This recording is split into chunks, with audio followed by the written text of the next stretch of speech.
Bonjour, c'est Jean-Christophe, bienvenue dans l'émission photo. Aujourd'hui, je vous présente le cahier qu'il vous faut pour réussir vos photos. Vous allez comprendre tout de suite de quoi il s'agit. Alors, c'est assez atypique comme ouvrage, c'est pas un guide de photo, il n'y a pas d'apprentissage de la photo à faire, il n'y a pas de photo à voir, ou si peu, c'est plutôt un cahier d'exercice, un cahier de travaux pratiques. Ça va vous rappeler des bons souvenirs scolaires.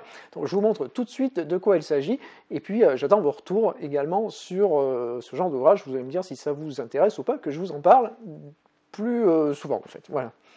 Le cahier qu'il vous faut pour réussir vos photos, comme son nom l'indique, c'est vraiment un cahier. Vous voyez que je vous le montre un peu rapidement comme ça.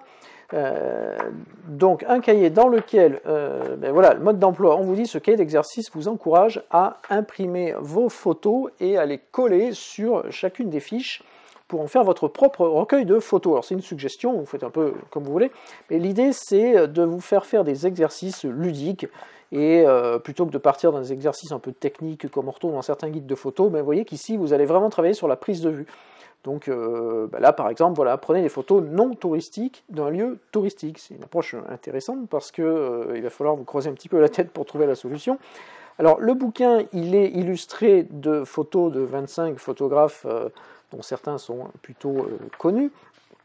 Et voilà, donc différentes images en illustration. Vous voyez ici, prenez une photo politique de la nature.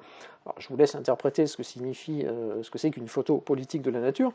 Mais vous voyez que, en fait, il n'y a pas grand-chose. Je ne vais pas vous montrer toutes les pages, mais il n'y a pas grand-chose à vous montrer, si ce n'est que c'est vraiment un cahier d'exercice que je trouvais ça plutôt sympa. Alors voilà, un autre exemple. Prenez l'autre moitié de cette photo de Jason Evans. Alors, qu'est-ce que vous verriez pour compléter cette image-là, par exemple? Ce n'est pas nécessairement la continuité de ce qu'on voit ici. Donc vous avez toute possibilité de créer ce qu'il vous intéresse. Vous voyez, photographier une ombre. Voilà, Ralph Gibson, au passage. Photographier une ombre, mais qu'est-ce que c'est pour vous photographier une ombre? Ici, vous allez travailler plus sur votre culture photographique, personne dont vous respectez l'avis sur vos photos.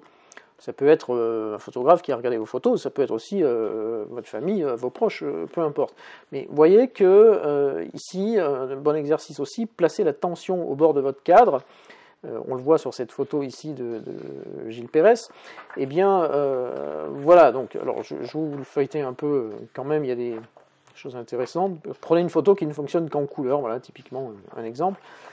Ajoutez une photo à la série Les Américains de Robert Frank. Alors ça, Robert Frank, je vous en parle, je vous en ai parlé, je vous en reparlerai.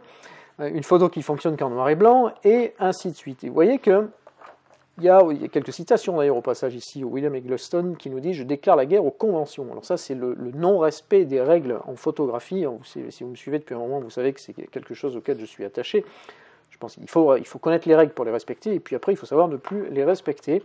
Marc Ribou, que l'on ne présente plus, utiliser le cadrage pour créer une photo dans la photo, et ainsi de suite. Donc vous voyez qu'il y a vraiment beaucoup de choses, des arrière-plans voilà, qui pourraient vous servir, vous voyez tout ce qu'on peut trouver là-dedans. Alors c'est pourquoi je vous l'ai présenté, parce que je trouvais que c'était une approche assez différente de ce que l'on voit jusqu'ici.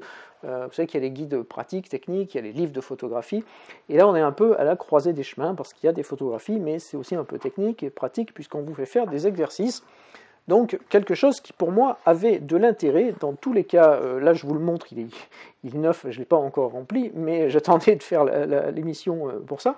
Mais dans tous les cas, je vais m'en occuper, rassurez-vous, parce que je vais faire les exercices moi-même, et puis on aura peut-être l'occasion d'en reparler plus tard. Voilà donc le cahier qu'il vous faut pour réussir vos photos. Alors je vous rappelle quand même que les quelques photos en illustration, c'est signé de certains photographes que l'on ne reniera pas. Je cite Elliott Erwitt, Henri Cartier-Bresson, Alex Webb, Walker Evans, au hasard. Donc voilà, c'est quand même pas non plus n'importe quoi. Ça vaut 14,90 € et je crois que l'éditeur a bien résumé en fait l'intérêt de cet ouvrage, une approche ludique et décomplexée de la photographie à découvrir votre appareil à la main. Donc si vous voulez voilà, travailler un peu votre pratique sous un angle un peu nouveau, un peu créatif, un peu original, écoutez, procurez-vous ça, c'est vraiment pas cher, et je crois qu'il y a quelques bonnes idées, quelques bons exercices à faire qui vont vous aider. Voilà, donc je vous rappelle que j'attends vos commentaires sous la vidéo parce que c'est toujours enrichissant de savoir, surtout si ce genre d'ouvrage vous intéresse, parce que je peux insister un petit peu plus ou pas. Et puis, si vous avez des questions à me poser directement, vous rejoignez ma liste de contacts, ça s'affiche là. Vous recevez au passage toutes les nouvelles, tout ce qui est publié sur le site. Merci de m'avoir suivi jusqu'ici, à très bientôt pour un prochain épisode.